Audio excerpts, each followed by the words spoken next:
I just can't right now. It's too much. No, I saw the freezer when they were taking it out, and I was blocking out of my mind, hoping not that it wasn't that. And I don't know. I'm speechless.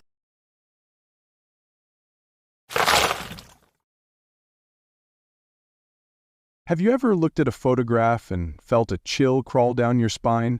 Not because of anything inherently frightening in the image itself, but because you know the story behind it, the tragedy that lurks just beyond the frame. This is Kayleigh Slusher, 3 years old, full of life, full of promise, a smile that could melt the hardest heart. But her story isn't one of sunshine and laughter. It's a story of darkness, a story that will leave you questioning the very nature of humanity. It's a story of betrayal, torture, and ultimately murder. A story that begs the question, how could anyone do this to a child?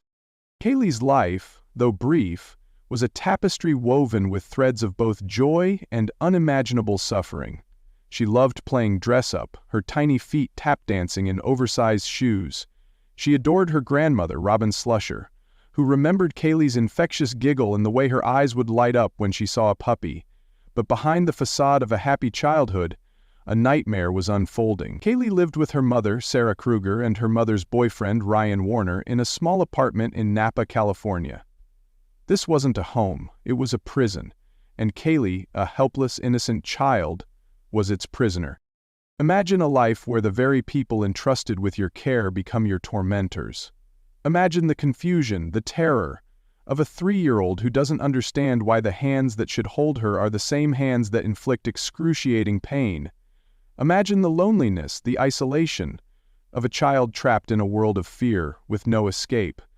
This was Kayleigh's reality. Her bright spark, her innocent joy, was slowly being extinguished by the very people who were supposed to nurture and protect it. This is not just a story about a crime. It's a story about the systematic destruction of a child's spirit. It's a story about the failures of a system meant to protect the most vulnerable. It's a story that will make you cry, because Kayleigh's story isn't just heartbreaking, it's a chilling indictment of a world where a 3-year-old can be tortured and killed, and where the cries for help can go tragically unheard. The address, 1500 Coombs Street, Apartment 4, Napa, California, is etched in the annals of true crime not as a place of warmth and family, but as a chilling testament to human depravity.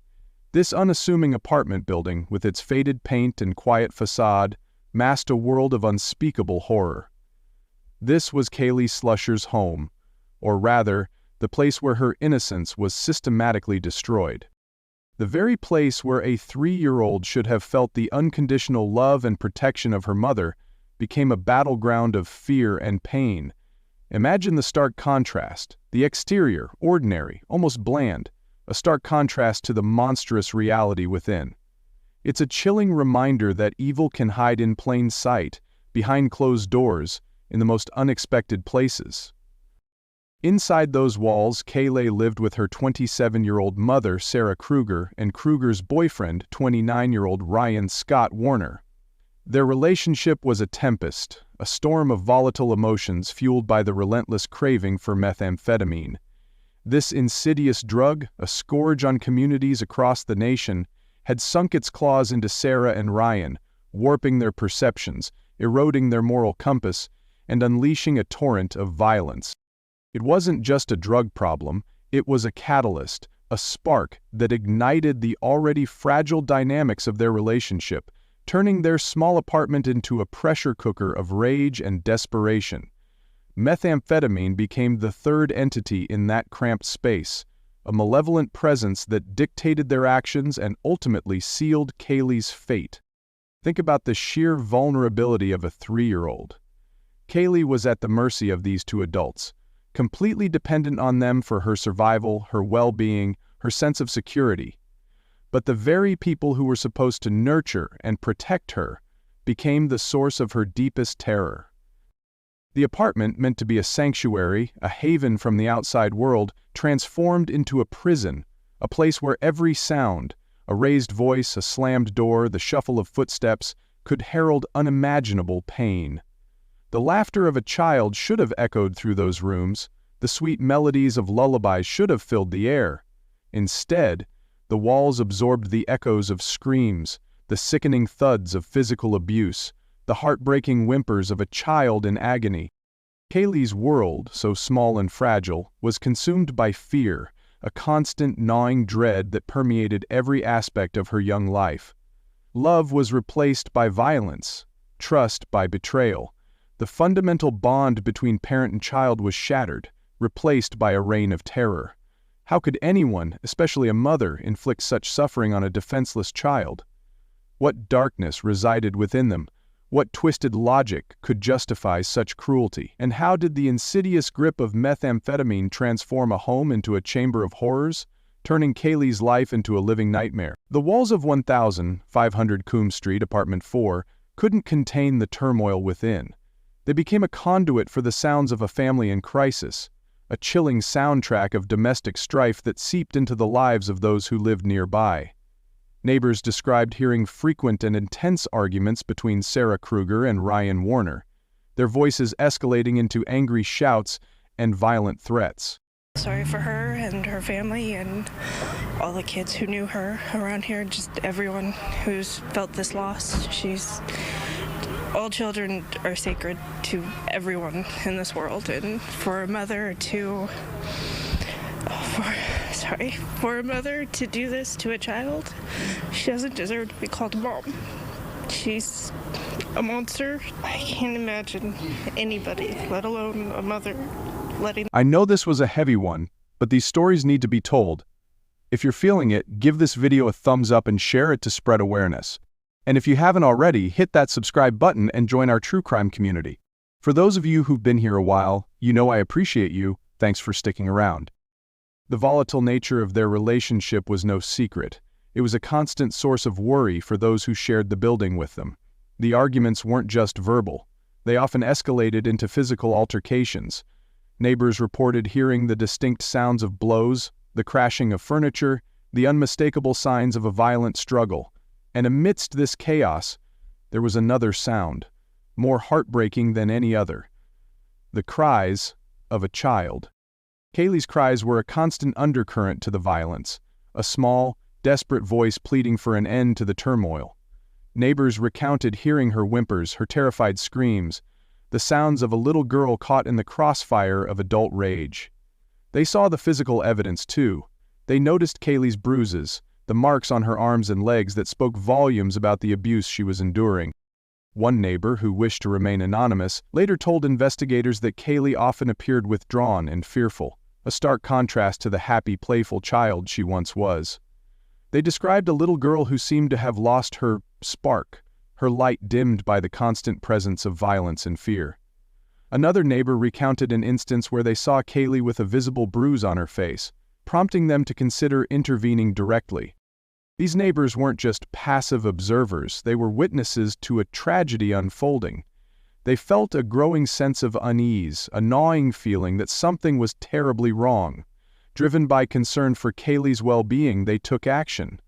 Multiple calls were made to the Napa Police Department, reporting the disturbances, the suspected drug use, and the visible signs of abuse. Neighbors also contacted Napa County Child Welfare Services, detailing their concerns about Kayleigh's safety and the volatile environment in the apartment. They provided specific dates and times of incidents, descriptions of the abuse they had witnessed, and their growing fear for Kayleigh's life. These weren't just casual complaints, they were urgent pleas for help, desperate attempts to break through the bureaucratic barriers and save a child from imminent danger. But despite these repeated calls, despite the clear signs of abuse, the system designed to protect Kayleigh seemingly failed her. Why weren't these calls for help acted upon? What breakdowns in the system allowed Kayleigh to remain in such a dangerous situation, and what ultimately prevented the authorities from intervening before it was too late? Sarah Kruger, a mother, a daughter, a woman whose life became tragically intertwined with the devastating power of addiction. Her story isn't just about cruelty, it's a story about the insidious grip of methamphetamine, a drug that can transform lives, shatter families, and drive individuals to commit acts they might never have imagined. Sarah's struggle with addiction wasn't a secret. It was a visible force, a dark cloud that hung over her life and ultimately consumed it. Methamphetamine, a highly addictive stimulant, took hold of her, warping her perceptions, eroding her sense of self, and fueling the volatile relationship she shared with Ryan Warner. It wasn't simply a matter of poor choices. It was a battle, a desperate fight against a powerful chemical dependency that hijacked her brain and distorted her judgment. The drug became the central focus of Sarah's life, overshadowing everything else, including her role as a mother. Her days revolved around the pursuit of the next high, the fleeting euphoria that masked the underlying pain and emptiness. The needs of her child, the basic responsibilities of parenthood, became secondary to the relentless craving for the drug. Methamphetamine's influence extended beyond Sarah's personal struggles. It permeated every aspect of her life, creating a toxic environment for Kaylee. The drug fueled the arguments with Ryan, amplified their anger, and blurred the lines between right and wrong. It created a climate of instability, a world where violence and neglect became the norm.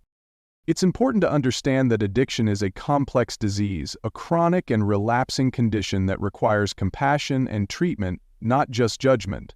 But in Sarah's case, the addiction wasn't just a personal failing, it became a contributing factor to the unimaginable tragedy that befell Kaylee. The drug didn't excuse Sarah's actions, but it offers a glimpse into the distorted reality she inhabited, a world where the lines between cause and effect became tragically blurred. Methamphetamine's grip on Sarah was powerful, its influence insidious. It fueled the rage, the neglect, the horrific acts of abuse that ultimately led to Kaylee's death. It wasn't just a drug, it was a weapon, a destructive force that tore apart a family and extinguished the life of an innocent child. But was Sarah simply a victim of her own addiction? Or was there something more? What other factors contributed to the tragic fate of Kayleigh Slusher? The clock was ticking, time was running out for Kaylee. Those who knew her, those who had witnessed the signs of abuse, felt a growing sense of dread. They knew something terrible was happening behind the closed doors of apartment 4, and they feared the worst. Among those deeply concerned was Kaylee's paternal grandmother, Robin Slusher. She had seen the changes in Kaylee, the bruises, the fear in her eyes. She had heard the stories from neighbors, the whispers of violence and drug use. Robin knew in her heart that Kaylee was in danger, that her life was hanging by a thread. She wasn't just worried, she was terrified. Days before Kaylee's death, Robin Slusher made a series of desperate calls. Not to friends, not to family, but to the authorities, the very people tasked with protecting children from harm. She called the Napa Police Department. She contacted Napa County Child Welfare Services. Her voice, trembling with fear and urgency, echoed with the weight of her premonition. She relayed what she knew, what she had seen, what she had heard. She spoke of the violence, the drug use, the visible signs of abuse on Kaylee's small body. She painted a picture of a child living in constant fear, a child whose life was in imminent danger. But her pleas weren't just reports. They were cries from the heart, desperate attempts to save her granddaughter. "They're going to kill her," she pleaded, her voice cracking with emotion. "Please, you have to do something. You have to save her." Her words were a chilling prophecy, a desperate attempt to avert the impending tragedy. She provided specific details, dates, times, descriptions of the abuse. She begged them to investigate, to intervene, to remove Kaylee from the dangerous environment she was in. Robin's calls weren't just a formality, they were a lifeline, a desperate attempt to throw a life preserver to a child drowning in a sea of abuse. But her cries, her desperate pleas for help, seemingly fell on deaf ears. Why weren't these warnings heeded? What failures in the system allowed Kaylee to remain in such a perilous situation? And what would ultimately silence Robin Slusher's desperate cries for help? Any of us can do in our job, and certainly in my job, to bring Kaylee back to the people that she loved. And that's why I said it's about justice and accountability. It's not about any type of February 1st, 2014, a date that will forever be etched in the hearts of those who knew and loved Kayleigh Slusher. It was a day that began like any other, but it would end in unimaginable tragedy. For days, Robin Slusher's pleas had echoed in the corridors of the Napa Police Department and Napa County Child Welfare Services. Her warnings, her desperate cries for help had gone unanswered. The system, designed to protect vulnerable children, had seemingly failed, and now the inevitable had happened. Responding to a call from a concerned friend of Sarah and Ryan, police officers finally arrived at 1500 Coombs Street, Apartment 4. The quiet exterior of the building gave no indication of the horror that lay within. The officers entered the apartment, a small cramped space that had become a prison for a 3-year-old child. The air was thick with a chilling stillness, a silence that spoke volumes. The apartment was in disarray, a reflection of the chaotic and violent life that had been lived within its walls. And then they saw it. A small child's bed, tucked into a corner of the room, a place where dreams should have been born, where stories should have been read, where a child should have felt safe and secure. But this wasn't a scene of peaceful slumber. This was a scene of death. Kayleigh Slusher lay lifeless in her bed. Her small body was partially frozen, a chilling indication of the cruelty she had endured in her final hours. The officers, hardened by years of experience, were confronted with a scene that would shake them to their core. The sight of Kayleigh's small, still form, the knowledge of the unimaginable suffering she had endured, was a devastating blow. The extent of the abuse was horrifying. It wasn't just a single injury, a single act of violence. It was a pattern of sustained abuse, a catalog of cruelty that painted a picture of unimaginable torture. The discovery of Kayleigh's body wasn't just the discovery of a death. It was the unveiling of a nightmare, a testament to the darkness that can reside in the human heart. It was the culmination of weeks, months, perhaps even years of abuse, neglect, and terror. But how could such horror have gone unnoticed for so long?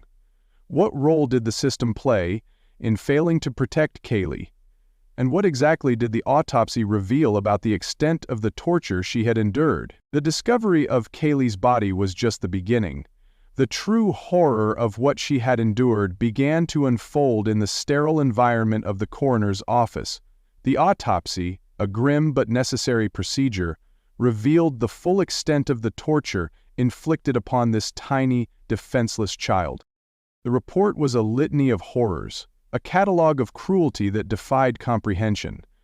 Kayleigh's small body, just 3 years old, bore the marks of a sustained campaign of abuse.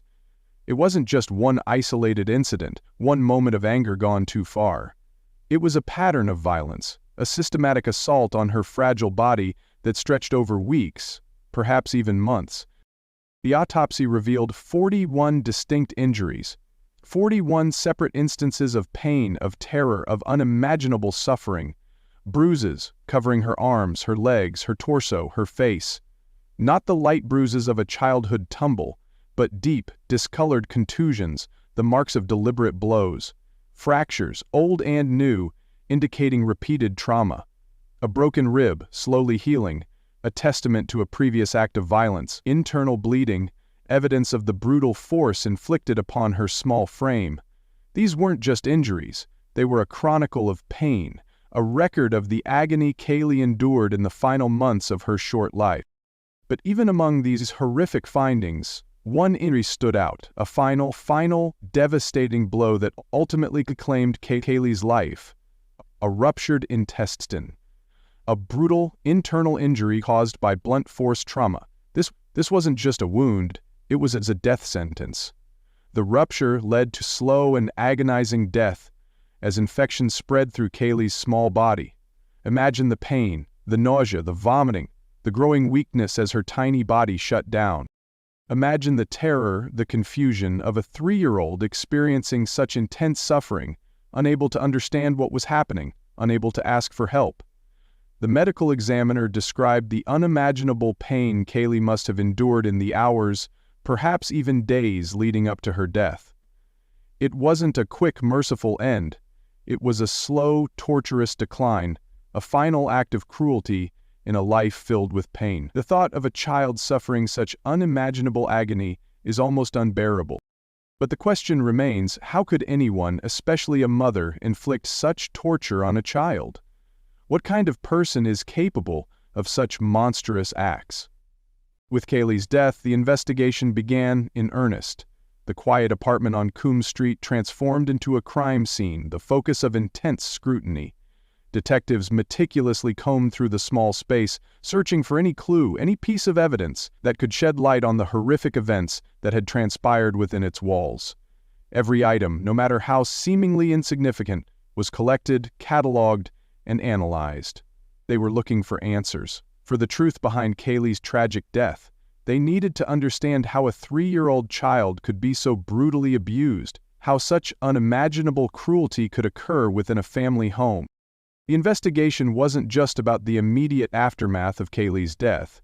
It was about piecing together the timeline of abuse, the pattern of violence and neglect that had escalated over months. They interviewed neighbors, those who had heard the screams, witnessed the bruises, and made the desperate calls for help. Their accounts painted a disturbing picture of a family in crisis, a home filled with tension, anger, and the constant presence of fear. Detectives spoke with family members, trying to understand the dynamics of the relationship between Sarah Kruger and Ryan Warner, the role that methamphetamine played in their lives, and the extent of the abuse Kaylee had suffered. They delved into Sarah and Ryan's backgrounds, searching for any indication of prior violence, any red flags that might have signaled the impending tragedy. They examined police reports, social services records, any documentation that might provide insight into the family's history and the missed opportunities for intervention. The picture that began to emerge was a chilling one. It was a portrait of a family consumed by addiction, a relationship marked by volatility and violence, and a child caught in the middle, bearing the brunt of their destructive dynamic. The evidence pointed to a pattern of escalating abuse, a gradual increase in the frequency and severity of the violence inflicted upon Kaylee. It wasn't just physical abuse, there were also indications of neglect, a failure to provide Kaylee with the basic necessities of life, the love and care that every child deserves. The investigation wasn't just about identifying the perpetrators, it was about understanding the complex factors that had contributed to Kaylee's death, the systemic failures that had allowed the abuse to continue unchecked, and the missed opportunities to save her.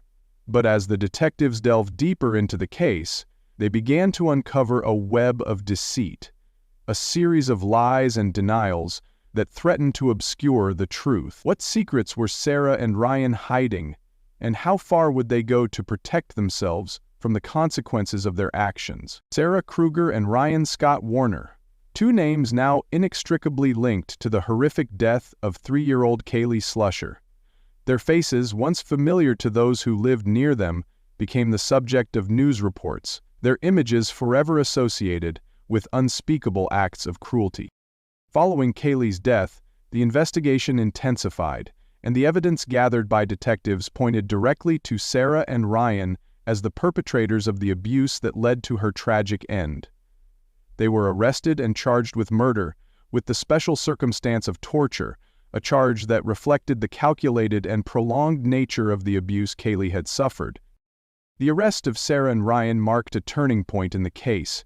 It was a moment of accountability, a step towards justice for Kaylee, but it was also a moment of profound sadness, a stark reminder of the broken trust, the shattered innocence, and the unimaginable betrayal that had occurred within the walls of apartment. The legal proceedings that followed exposed the depths of their depravity. The details of the abuse, the accounts of neighbors, the medical evidence, all combined to paint a chilling picture of a home where violence reigned, where a child's cries for help went unanswered, and where the most basic bonds of love and protection were brutally severed. The trial wasn't just about establishing guilt or innocence. It was about uncovering the truth, about understanding the motivations behind such horrific acts. It delved into the complex dynamics of Sarah and Ryan's relationship, the role that methamphetamine played in their lives, and the pattern of escalating violence that had culminated in Kaylee's. The prosecution presented a compelling case, meticulously laying out the evidence, connecting the dots between the abuse, the neglect, and the ultimate tragedy. They argued that Sarah and Ryan had not only inflicted physical harm on Kaylee, but had also subjected her to a prolonged period of torture, causing her immense suffering in the lead-up to her death. The defense attorneys, on the other hand, attempted to portray the events in a different light, suggesting that the abuse was unintentional or that one parent was solely responsible while the other was unaware. But their arguments were ultimately overshadowed by the overwhelming weight of the evidence, the sheer number of injuries, the medical testimony regarding the severity of the abuse, and the accounts of those who had witnessed the violence, all pointed to a clear and undeniable conclusion. Sarah Kruger and Ryan Scott Warner were found guilty of murder, with the special circumstance of torture. Justice had been served, but the question remained, could any punishment truly atone for the loss of Kayleigh's life? And what were the long-term consequences of this horrific crime, not just for the perpetrators, but for the community, for Kayleigh's family, and for the very idea of justice itself? The trial of Sarah Kruger and Ryan Scott Warner was a somber and emotionally charged affair. The courtroom, usually a place of legal procedure and reasoned argument, became a stage for the recounting of unimaginable horrors. The details of Kayleigh's abuse, previously confined to police reports and medical documents, were brought into the light, laid bare for all to hear. The testimony was harrowing, each witness account adding another layer of pain and suffering to the already devastating story. Neighbors recounted the screams they had heard, the glimpses of bruises they had seen, their growing fear for Kayleigh's safety. Family members spoke of their concerns, their desperate attempts to intervene, their heartbreak at the system's failure to protect her. Medical experts detailed the extent of Kayleigh's injuries, the 41 distinct marks on her small body, the internal trauma that ultimately led to her death. Their clinical descriptions underscored the brutality of the abuse, the calculated cruelty that had been inflicted upon a defenseless child.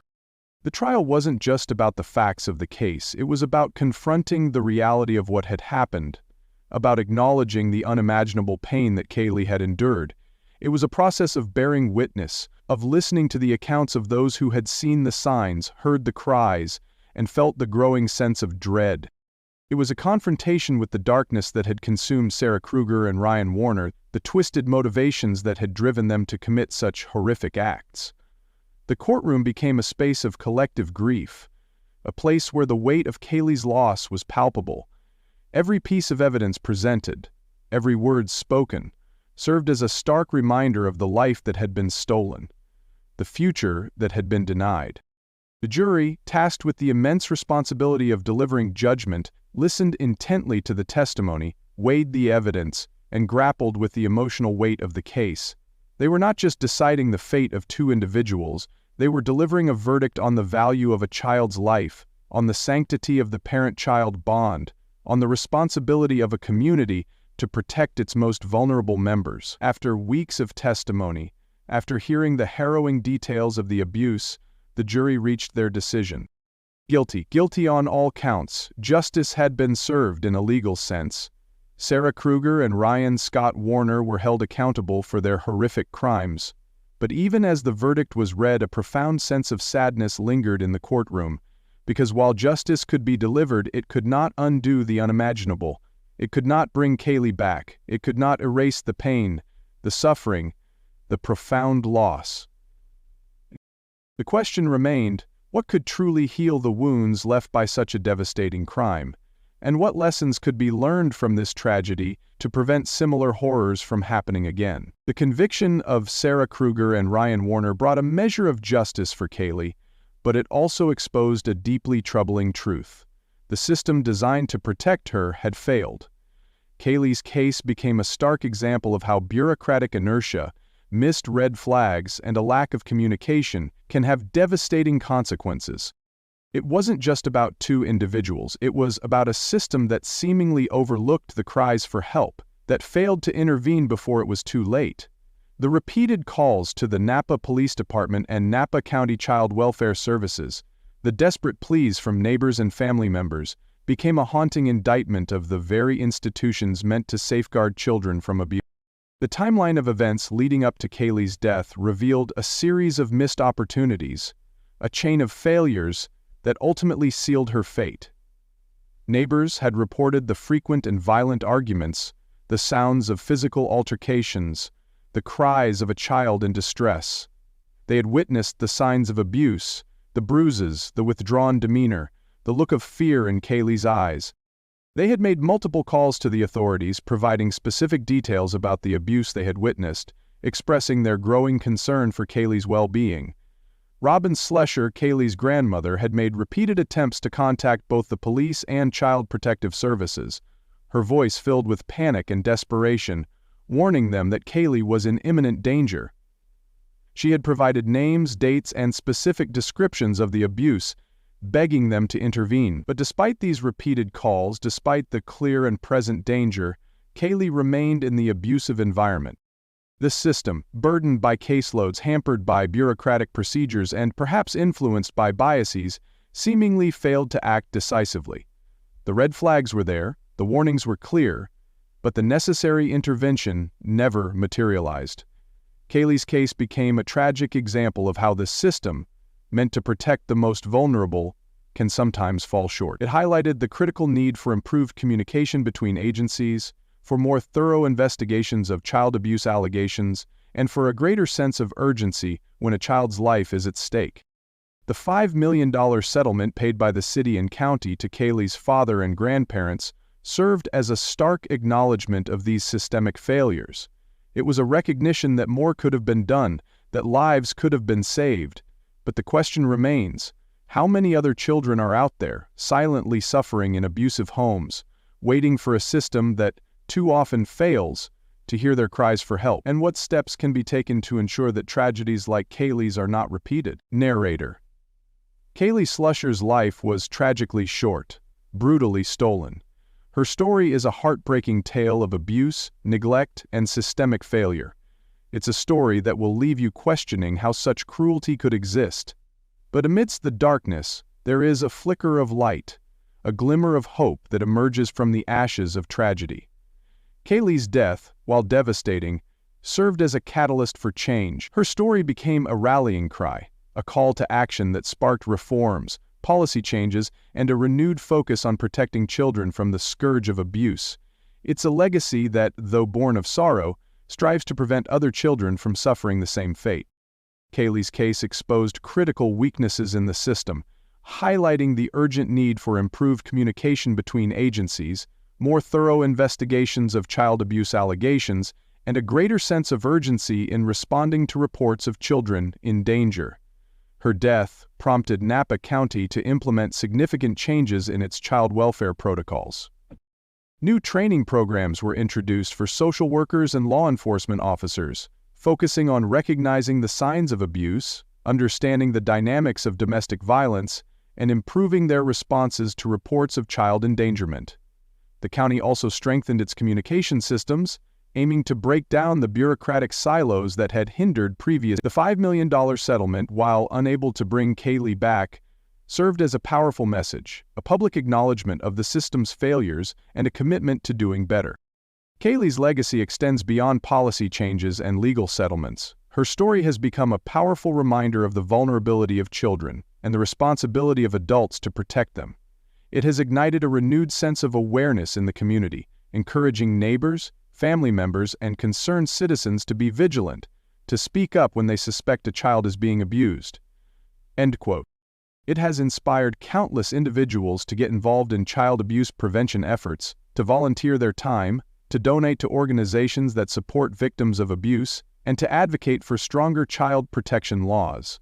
Kayleigh's story, though steeped in tragedy, is ultimately a story of hope. It's a story that reminds us that even in the face of unimaginable cruelty, the human spirit can endure, that change is possible, and that we all have a role to play in creating a world where children are safe, loved, and protected.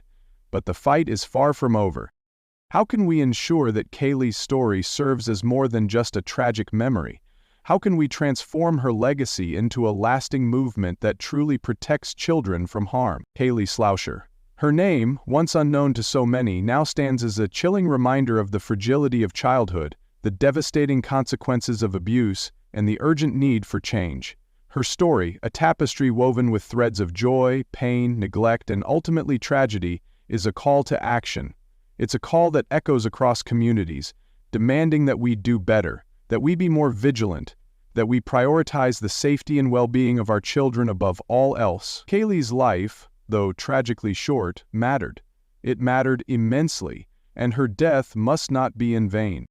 Remember Kayleigh. Remember her smile, her laughter, the light that was extinguished far too soon. Remember the pain she endured, the cries for help that went unanswered, the systemic failures that contributed to her tragic fate.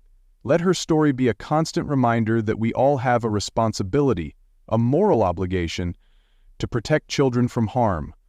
We cannot stand idly by, we cannot turn a blind eye, we cannot assume that someone else will take care of it. The safety of our children is everyone's responsibility. If you see something, say something. If you hear something, report it. If you suspect that a child is being abused or neglected, don't hesitate. Don't wait. Don't assume that you're wrong. Trust your instincts. Your call could be the lifeline that saves a child's life. It could be the intervention that breaks the cycle of abuse, the act of courage that prevents another tragedy. Every child deserves a safe and loving home. Every child deserves the chance to thrive, to grow, to reach their full potential. Every child deserves to be protected from harm. Kayleigh's story is not just a story about loss, it's a story about the power of hope, the potential for change, and the unwavering belief that we can create a better world for our children. It's a story that compels us to act, to get involved, to make a difference. Whether it's volunteering at a local child advocacy organization, donating to support victims of abuse, or simply being more aware of the signs of child endangerment, every action, no matter how small, can contribute to the greater good. We must honor Kayleigh's memory not just with grief, but with action. We must transform our sorrow into a commitment to protect the vulnerable, to advocate for the voiceless, and to ensure that no other child suffers the same fate. Remember Kayleigh. Her life mattered. Let her story be the catalyst that inspires us to create a world where every child is safe, loved, and cherished. Because every child deserves a chance to live, to laugh, to love, and to leave their own unique mark on the world. And it is our collective responsibility to make that happen.